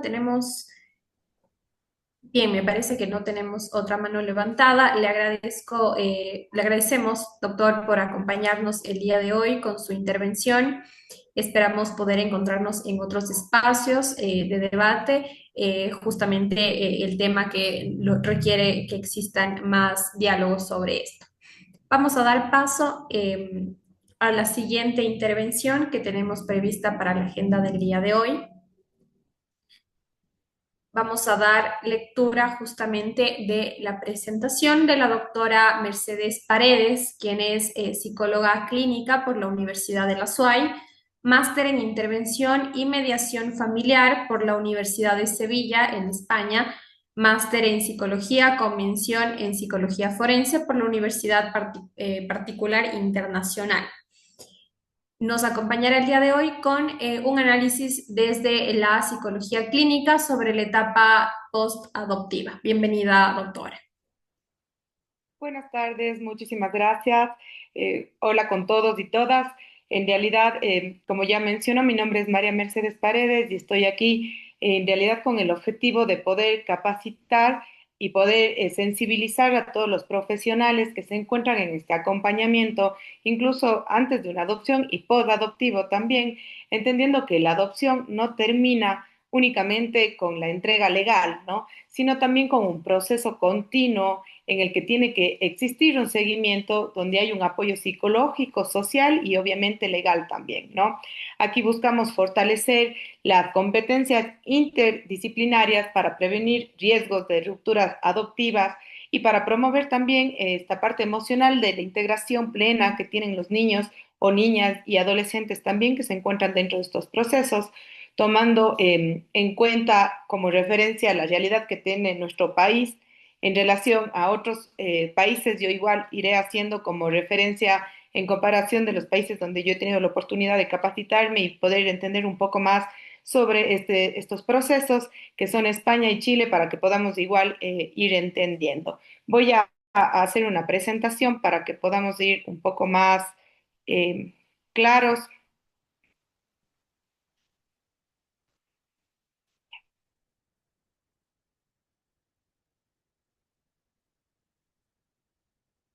Sí se está viendo ahí, ¿verdad? Sí, perfecto. Bueno, en general hoy día quiero tocar como cuatro puntos. Es poco tiempo en realidad de lo que tenemos para hablar de todo esto, pero los objetivos principales que yo voy a mencionar alrededor de este tiempo es sobre el análisis de la importancia del seguimiento posadoptivo como garantía de derechos, el identificar los retos psicológicos, sociales y legales que hay también en estas etapas posadoptivas, en comparar las prácticas que hay en el Ecuador con otros países para fortalecer también las políticas públicas y en comparar prácticas en Ecuador y en otros, perdón, es la misma, en las políticas públicas. Ahora, aquí, bueno, quise incluirles esta frase que voy a estar diciendo continuamente, ya que he trabajado varios años en todo este tema de los procesos de la vulnerabilidad de los derechos infantiles. Y en realidad es bueno, ¿no? La adopción no concluye con la sentencia, inicia con la etapa donde el Estado debe garantizar la restitución integral de los derechos. ¿Qué nos quiere decir esta frase? Nos como que subraya esto que no es el fin, solo el tema de poder generar una adopción y en el tema legal, sino también en toda la garantía que el Estado debería ofrecer a las familias. Dentro de nuestro país se ofrecen las garantías, pero lastimosamente es únicamente 2 años el tiempo que se produce después de una adopción. Entonces, esta es la responsabilidad que nosotros tenemos como profesionales y como seres humanos en realidad de poder garantizar que se va a poder cumplir esta nueva oportunidad de vida para estos niños, niñas y adolescentes que se encuentran en este proceso, en esta experiencia donde tiene que ser ya de cuidado, de seguridad y de desarrollo pleno, comprendiendo que la mayoría de casos de adopción en realidad vienen después de situaciones muy traumáticas. Bueno, aquí para hacer un poco más interactivo, les he puesto un link para que ustedes puedan escribir, solo es una palabra, de cuál creen ustedes que es el mayor riesgo si es que no existe un acompañamiento posadoptivo, ya sea psicológico, social y obviamente legal.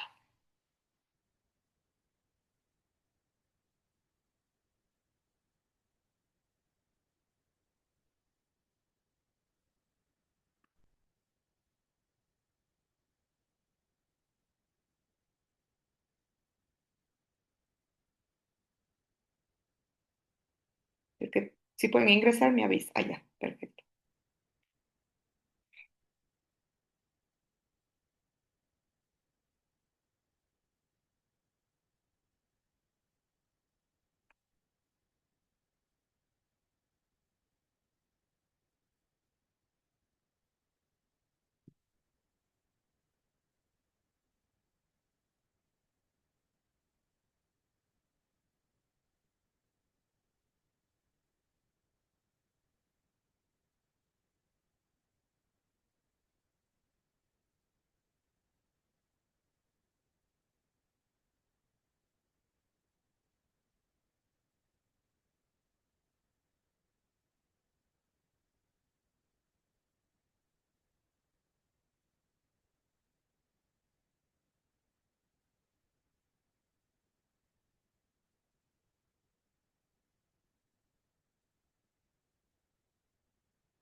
Perfecto.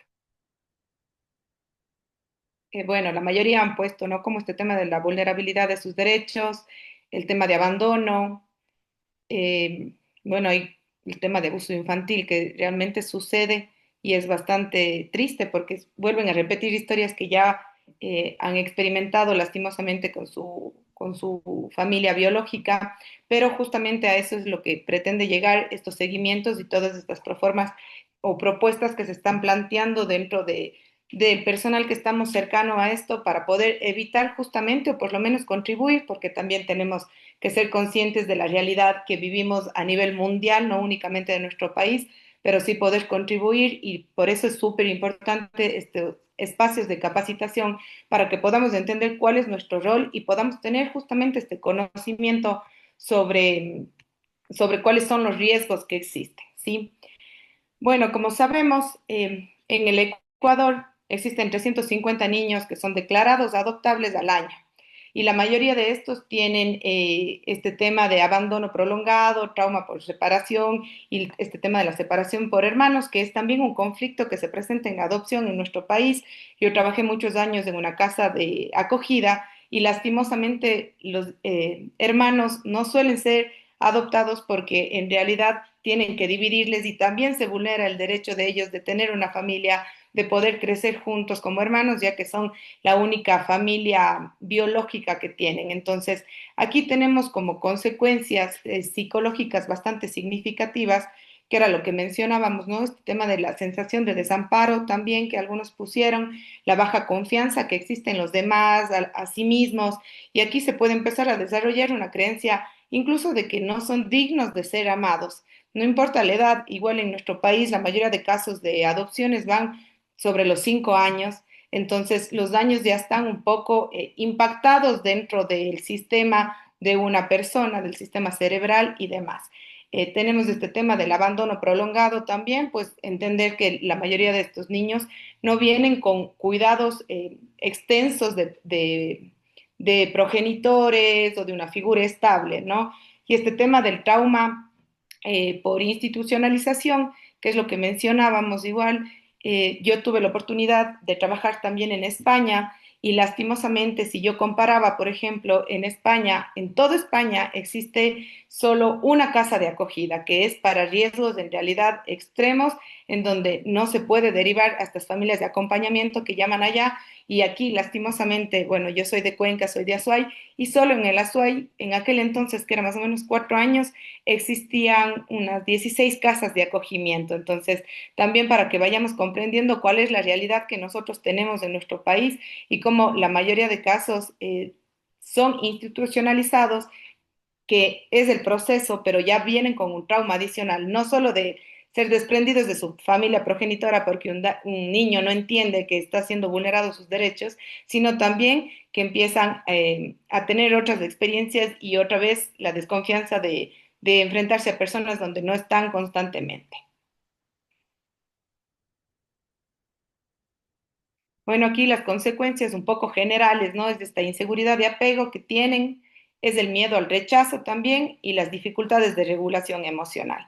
En realidad, como ustedes saben, bueno, yo soy psicólogo y me voy a enfocar la mayor parte del tiempo en cuáles son las consecuencias a nivel general. Entiendo que hay varias carreras y ramas aquí, que es importante que puedan también ir entendiendo cómo podemos promover la ayuda a nivel integral, ¿sí?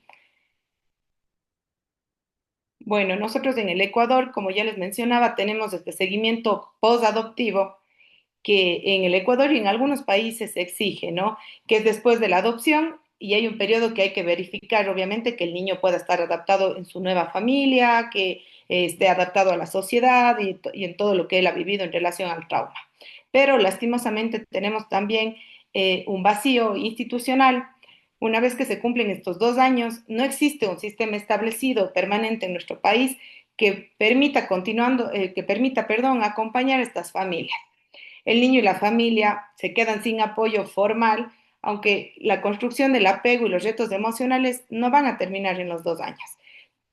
Por ejemplo, aquí, como les mencionaba yo antes, España, Chile, por ejemplo, España tiene hasta los 18 años, Chile tiene hasta el tiempo que sea necesario el acompañamiento, obviamente porque cuentan con los recursos también económicos para poder garantizar estos servicios.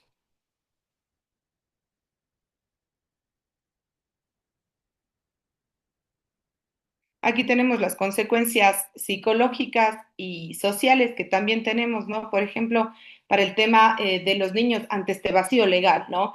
El proceso de vinculación y apego puede tardar mucho más años. Ahí van a estar sin seguimiento, los problemas emocionales no detectados a tiempo pueden cronificarse y se presenta ansiedad, depresión, conductas disruptivas. Lastimosamente, y bajo mi experiencia, yo he tenido como que la triste experiencia de volver a ver a personas que se insertaron, reinsertaron en familias o familias ampliadas o en un sistema de adopción que lastimosamente volvieron o que incluso ya veo a hijos de ellos que están en este mismo proceso. Entonces es justamente por esto, porque no hay un seguimiento continuo, consciente con estos niños, niñas y adolescentes. Y sí, obviamente las familias que están, por ejemplo, atravesando un niño que por lo general van a tener conductas disruptivas, por ejemplo, y la familia no sabe cómo manejar una crisis, va a haber un riesgo también al fracaso adoptivo.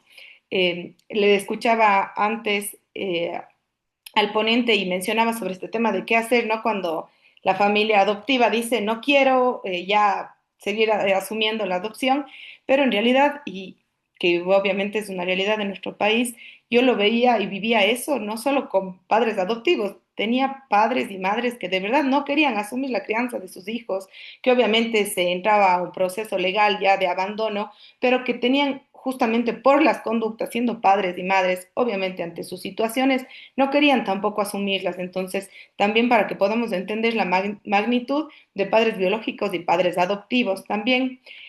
Las consecuencias que hay para las familias adoptivas es que pueden sentirse solas, pueden sentir que no tienen una red de apoyo técnico ni tampoco un acompañamiento psicológico y por ende van a sentirse perdidos, descomprendidos. Y también van a tener una dificultad para acceder a recursos estatales o comunitarios en caso de cualquier crisis que se pueda presentar. La mayoría de personas, incluso naturales, no conocen ni derechos, no conocen de nuestro código de la niñez. Entonces, también es importante poder psicoeducar y formar protocolos con las familias para evitar eso. Y a nivel institucional, en realidad es bueno saber que aquí, lastimosamente, el Estado incumple parcialmente el principio de restitución de derechos integrales, porque la protección no debe limitarse solo a los primeros años, sino que debe garantizar la continuidad. Como yo les decía, en España el seguimiento se mantiene más de los 2 años, especialmente en adopciones que son internacionales, con programas de acompañamientos para familias de forma permanente. Al igual en Chile, existen programas de apoyo psicológico para adolescentes adoptados, conscientes de que los retos siempre van a representar mucha más fuerza en la adolescencia.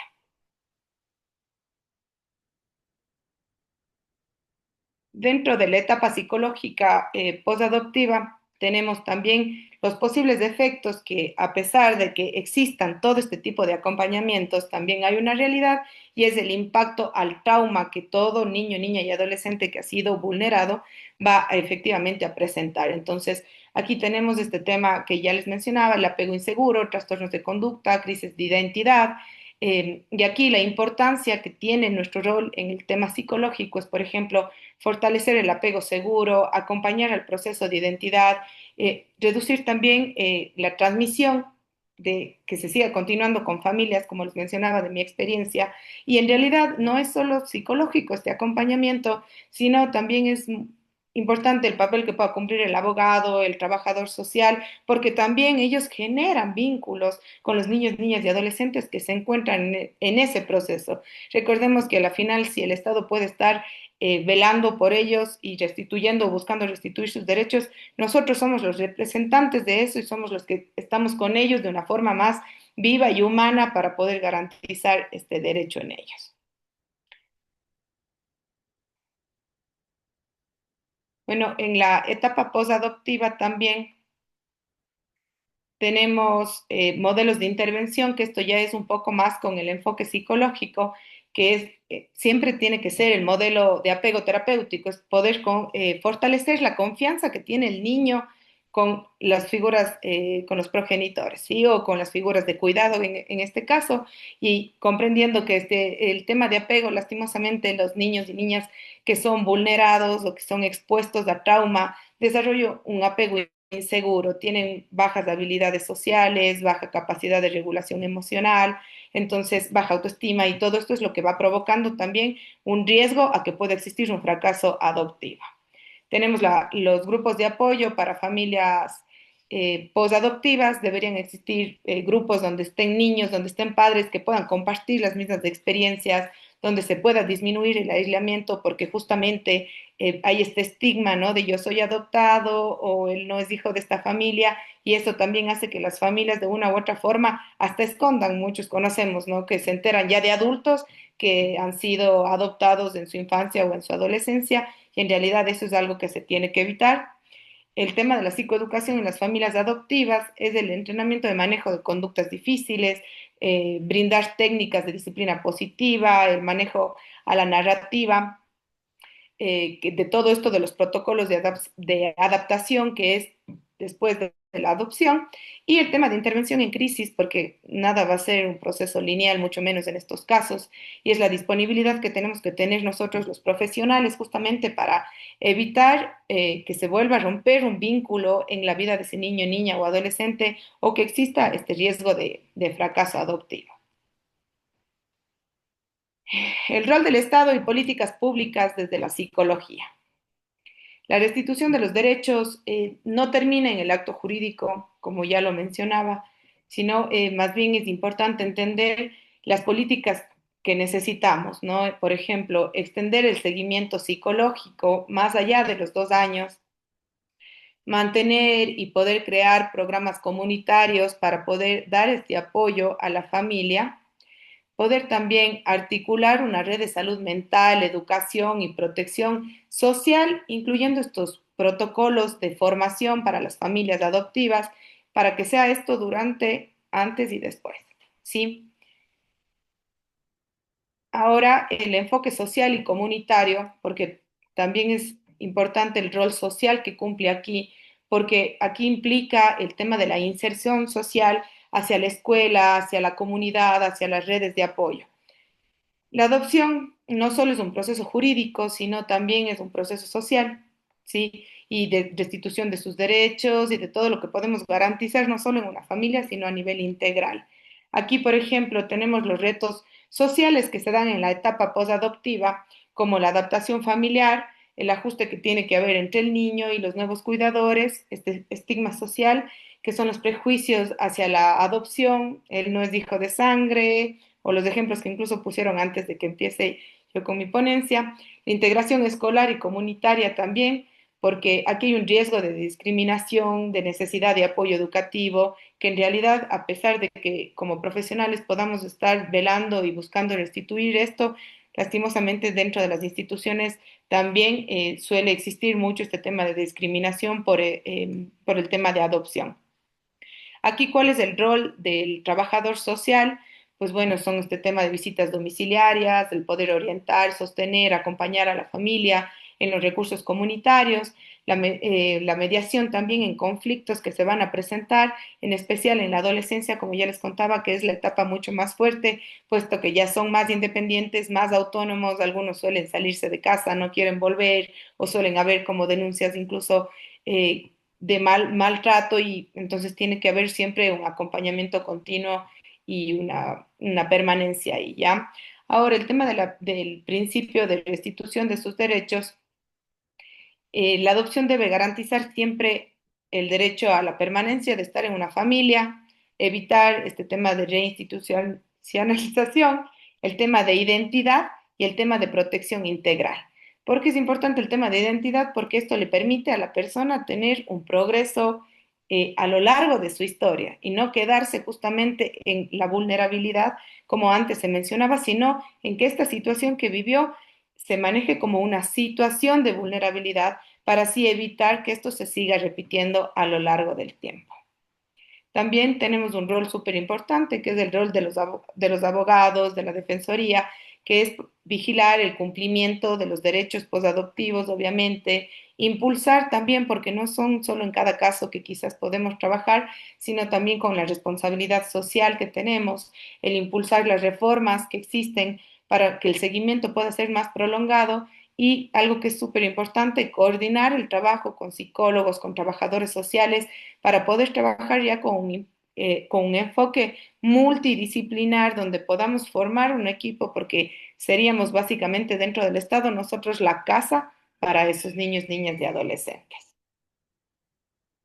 En relación al enfoque legal y las garantías y restitución de derechos, tenemos, por ejemplo, en la Convención sobre los Derechos del Niño, que obliga a que el Estado debe garantizar la continuidad de protección en las adopciones, pero dentro de nuestro Código de Niñez y Adolescencia que tenemos en el Ecuador, establece que la adopción como una medida de protección integral, pero el acompañamiento no está garantizado de por vida. Aquí presentamos retos como la falta de normativa para continuidad, la carencia de protocolos de intervención interdisciplinaria, y si nosotros comparamos esto igual con España, por ejemplo, España hay informes continuos posadoptivos, se hacen cada 6 meses durante la niñez y la adolescencia.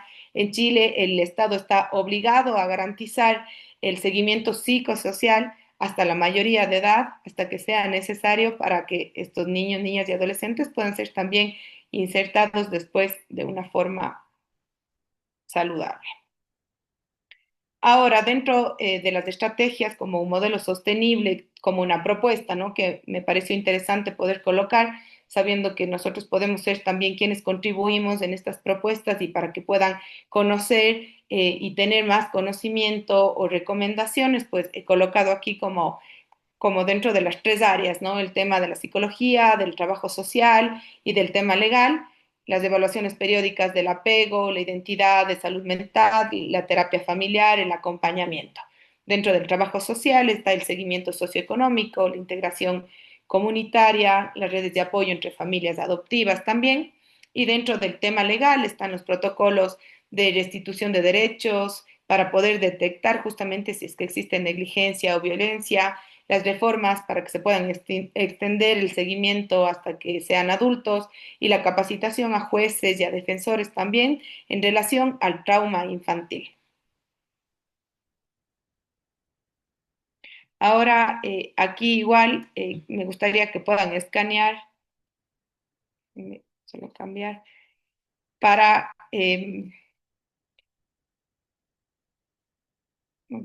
déjenme ver, que podamos escanear igual el código. No sé si pudieron ahí escanear. Es el mismo código, solo que le saldría otra ventanita.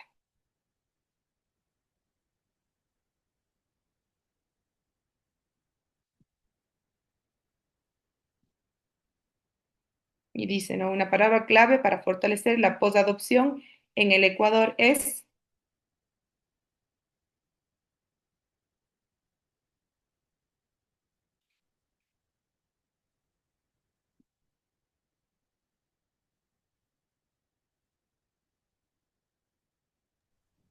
Doctora, tal vez podríamos poner nuevamente en el QR para que podamos Claro que sí. ingresar la palabra. Muchas gracias. Ujú.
Bueno, igual, creo que ya han colocado algunos.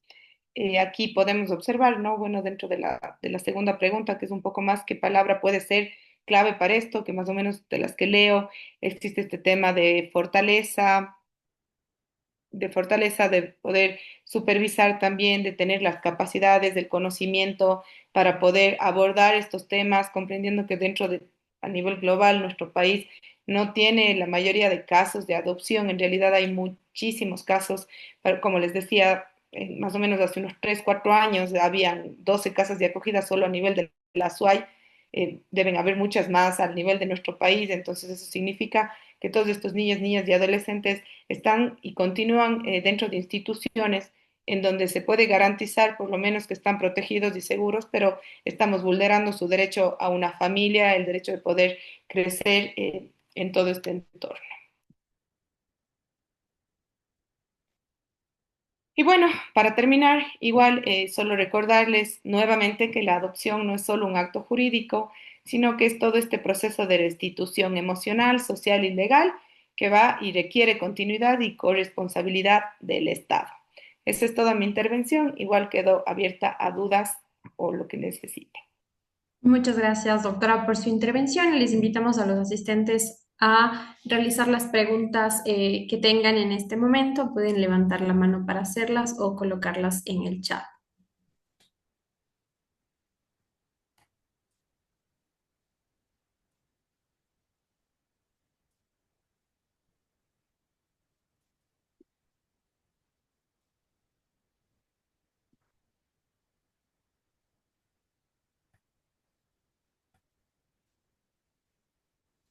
Bien, en el caso de no tener ninguna pregunta, les recordamos que la doctora está proyectando justamente un código QR en el que ustedes pueden escanear para descargar el material de apoyo que se ha utilizado durante este espacio. Y asimismo, comentarles que en el chat se encuentra el link de registro de asistencia para que ustedes puedan completar. Le agradecemos una vez más, doctora, por su intervención. Ha sido de suma importancia para lograr esta visión interdisciplinaria que es necesaria para el estudio de varios fenómenos sociojurídicos. Perfecto, muchísimas gracias a ustedes.